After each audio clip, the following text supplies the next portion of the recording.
All right, well, before we start this episode, thank you for being here. I do want to tease the fact that my first two guests are going to be Candy Morris and Mum's True Tea. Her name is Kendall.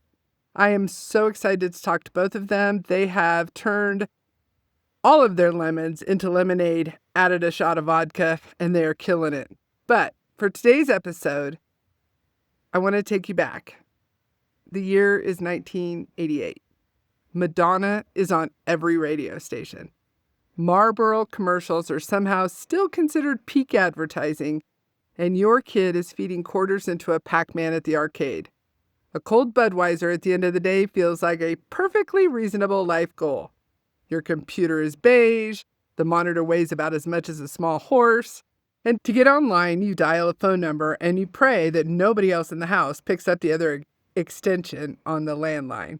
The modem screams like two robots getting divorced, and you wait, and you wait. 3 minutes if you're lucky, 10 if the technology gods are feeling spiteful. Eventually, a screen full of glowing text appears. No photos, no videos, no influencers, no algorithms. This is just people and text, which, as it turns out, was the problem because you came online to escape the real world, and instead you found the same gossip, the same grudges, and the same people looking for a fight. The same cruelty. Only now they had usernames and anonymity. And unlike today, when someone can ruin your afternoon in 3 seconds, back then you had plenty of time to sit there and read every word while the next message slowly crawled onto your screen. What the hell, man? All right, well, start here. Johannes Gutenberg wanted to print Bibles. Instead, he created a world where anyone with an opinion could reach a crowd. 500 years later, we're still trying to figure out what to do with that. In most episodes, we climb into a time-traveling chariot and go looking for the roots of modern internet culture. Sometimes we end up in ancient Rome, sometimes we end up in medieval Germany, and today we're listening to a modem scream like it's being exercised. Because before Facebook, before Twitter, before TikTok, before influencers and algorithms, and before blue check marks, there was dial-up. And if you think the internet was more kind back then, I have some disappointing news. But go ahead, let's step out of our time-traveling chariot and talk about BBSs. I said BBS, not BBC, you pervert. BBSs were bulletin board systems with a dial-up connection and one user at a time. We're talking free-for-all, unmoderated mosh pits, and you guessed it, people were unfortunately just as horrible to each other then. Usenet was a massive collection of discussion groups called newsgroups. Think like Reddit before Reddit existed. Thousands of topic-based communities where people debated everything from politics to Star Trek to whether pineapple belonged on pizza. The Usenet of the early 90s was organized by topic as dial-up bulletin boards. Similar chaos, different architecture. People signed in with anonymous handles. People used phrases to describe things with words they created like trolling and flame war. In fact, the term flaming emerged in early online communities as brutal personal attacks. The term flaming emerged in the early communities as brutal personal attacks posted publicly for everyone to read. Flame wars could go on for weeks, escalating with each response, completely derailing whatever the original topic was. Sound familiar? And in fact, this is where Godwin's law came from. Godwin's law was the observation that the longer an online argument goes, the more likely it is that someone will compare the other person to Hitler. Mike Godwin coined the term Godwin's Law in 1990, specifically due to how quickly the Nazi comparison appeared in Usenet arguments. He named the law after himself, which is either a lot of confidence or a lot of arrogance, but that's a different episode. When servers became too toxic, communities would abandon them, or moderators would shut them down or block an entire server because the humans on it were they were acting like assholes. The BBSs practically invented the modern ban in 1988. One of the first viral harassment campaigns was described as an opportunity in 1988. Make Money Fast was a classic pyramid scheme chain letter that spread across the BBSs. You would receive a list of names, add your own name to the bottom, print copies, and mail $1 to the person at the top. The promise was that once everyone down the line did the same, your name would eventually reach the top and thousands of dollars would show up in your mailbox. It was a scam, obviously, but it spread like wildfire across BBSs in 1988 because it was one of the first things to understand that a network of connected people could be used to distribute a message to thousands simultaneously. When people with integrity and an awareness of scams tried to fight back against the scamming and the harassment by reporting it, by warning others, and organizing against the originators coordinated their followers to flood those people's inboxes, crash their servers, and make their online lives miserable. Sound familiar? Everyone knew it was a scam, but when people tried to warn others and fight back, the originators turned their followers on them in a coordinated, targeted, and relentless way. The first documented online harassment campaign wasn't about politics, morality, or justice. It was about protecting a grift, which honestly tells you almost everything you need to know about the internet.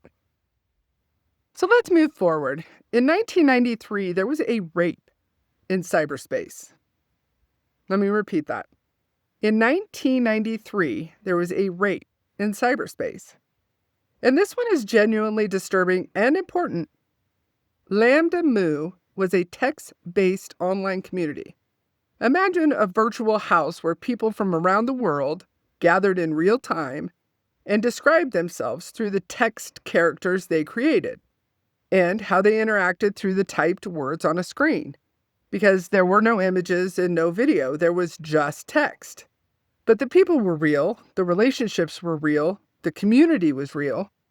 And one day, a predator with a keyboard found a way to hijack other people's characters and to puppeteer their avatars and make them perform graphic sexual acts in the public space of the community against their will while everyone watched.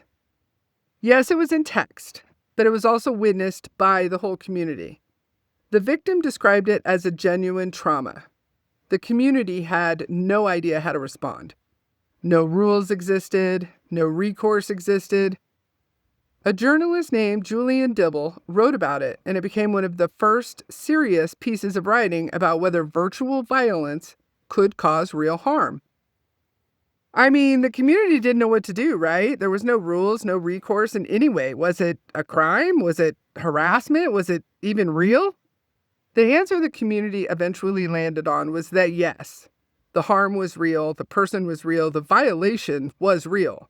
The fact that it happened through typed words on a screen did not make it less of a violation of a human being. And nobody was really ready for that answer, because if virtual harm is real harm, then everything that happens online has consequences, real ones, to real people. And we are still arguing about that today. From there, the story moves fast.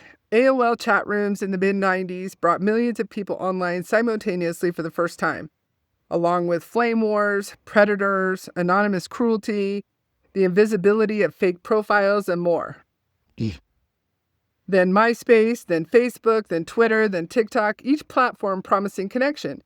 Each platform delivering the same ancient ingredients of anonymity, a target, and an audience, just faster and louder.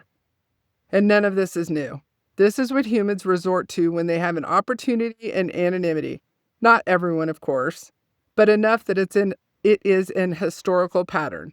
What has definitely changed now is the quickness of the information. Like, you could be just a normal person, you do social media, you go to bed, you wake up, none the wiser, and suddenly you're a viral joke. You're a part of a viral hate campaign.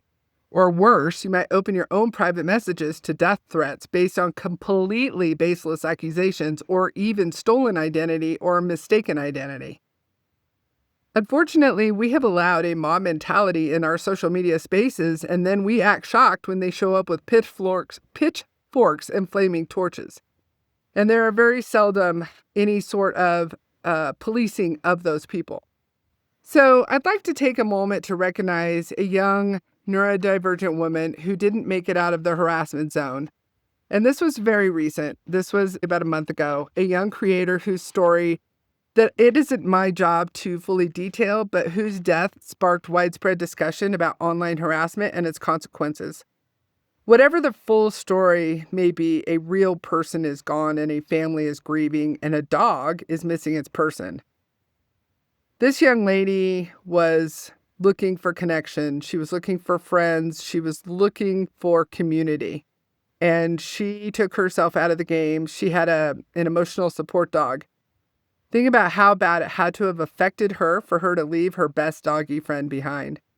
And this is where we have to adapt and police the bullies. I call them parasites. These are creators who have figured out that attention, any attention, is currency. They make a living off of other people's pain. They confuse facts, they spread lies, and when called out, they don't correct the record. They attack the fact checkers. They build an audience around the drama, not the truth. And when their target breaks under the weight of it all, they don't take responsibility. They gaslight, or they say, I told you so, or they blame it on that person's mental health. They do anything but take accountability. And then they move on to the next person. This is like a curse tablet with a YouTube channel. This is like a make money fast scheme dressed up as a content creation. It's all the same ingredients. It's anonymity, a target, an audience, and zero accountability. Different era, same cruelty.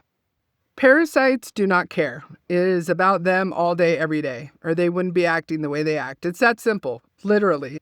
In fact, when a targeted person finally reaches a final breaking point, such as suicide, the bullies turn it into collective gaslighting with phrases like, see, I told you she was mental. The absolute lack of remorse and empathy or even common decency is wildly frightening. The delivery of harassment has changed, but the human instinct behind it is the same as it's always been. Revenge, perceived justice, or just dulling someone else's light to try to make your own brighter. It's about competition, it's about cruelty, or even just the story they tell themselves because that person pissed them off and they want that person to pay. But they don't really want to get their hands dirty. They're not going to say it to your face. I wish that young lady all the love I have. Adulting is bullshit, and it's even worse when bullies get involved.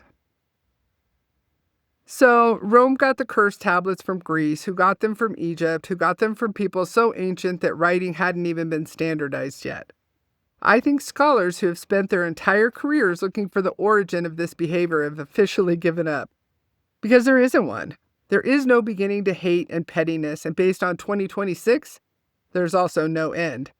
Here's the part that should humble all of us. Before social media, before newspapers, before printing presses, hell, even before written languages, human beings were finding ways to judge and shame and accuse and exclude and punish one another. The delivery changes, the faces change, but the patterns keep showing up. And if that pattern has survived every empire, every religion, every revolution, and every technological leap we've ever made, maybe the real story isn't social media. Maybe the real story is us. 100,000 years. And it has always been a human problem. And somehow that is both the most depressing thing I've ever said and weirdly the most comforting. Because if we've been doing this for 100,000 years and we're still here, maybe we're more resilient than the comments section would suggest. This show exists because I think we need to have an honest conversation about what's really happening. Not the version where it's someone else's fault, not the version where everything is fine, and not the version where you log off forever. It's actually the version where we look at 100,000 years of evidence and say, what do we actually want to do about this? And in the next few episodes, that's what we'll be looking at. Let's find ways to be more positive online. Let's find ways to be cheerleaders. Let's find ways to turn some of this around, even if it's only you turning it around for you. Remember the story about making a difference for one person, and then they say, why did you bother? And you think, well, because I made a difference for that person. And sometimes that person is you. I didn't tell that story well, but you know what I mean. One more thing before I go. I'm not a historian. I'm an info nerd with a microphone and a genuinely unhealthy amount of curiosity. I've done the research, but if I've gotten something wrong, misread a source, or taken something out of context, please let me know. I'll be doing an episode where I say I got it wrong, where I give full credit and host the people who corrected me, and we all collectively get smarter. If this resonated with you, follow the show wherever you're listening right now. And if you know someone who would enjoy this show, send it to them. That's how shows like this find their people.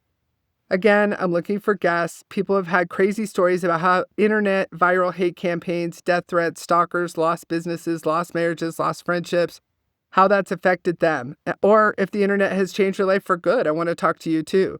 See the show notes on how to apply or send me an email. And catch the next few episodes where we talk about mob mentality, online rage bait, and the psychological aspects of people who choose to get into the mud and sling away. I'm Mariana, and this is Say It to My Face podcast. See you online.